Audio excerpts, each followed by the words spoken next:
The last lighthouse keeper of Cape Mercy.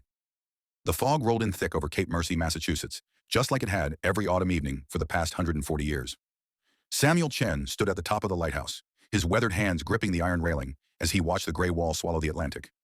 He was the last one, the last lighthouse keeper on the entire eastern seaboard still living in his lighthouse.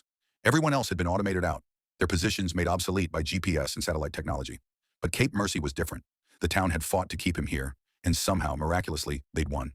Samuel's grandfather had kept this light. So had his great-grandfather. The Chen family had been guiding ships safely past the treacherous rocks of Cape Mercy since 1882, when his ancestor arrived from Guangzhou and took a job no one else wanted during a bitter winter.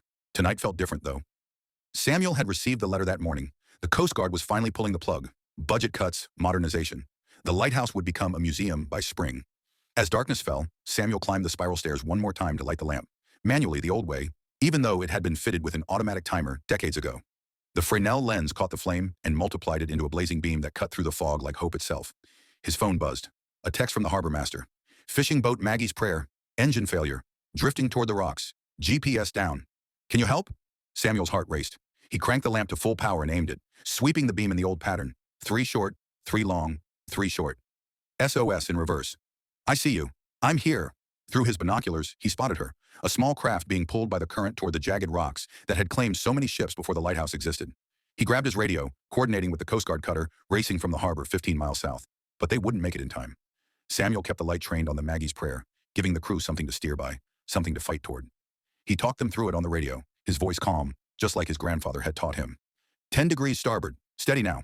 You've got 500 yards of open water to your west. I'll guide you through. 43 minutes later, the Maggie's Prayer limped into safe harbor, her crew of 4 shaken but alive. The next morning, Samuel's phone wouldn't stop ringing. The story had made the news. By afternoon, there was a crowd gathering at the base of the lighthouse. Townspeople, reporters, even the mayor. The letter from the Coast Guard had been withdrawn. A new letter arrived by the end of the week. Cape Mercy Lighthouse would remain operational, with a keeper for as long as Samuel wanted the job. After that, they'd find someone new. Some lights, they decided, were worth keeping on.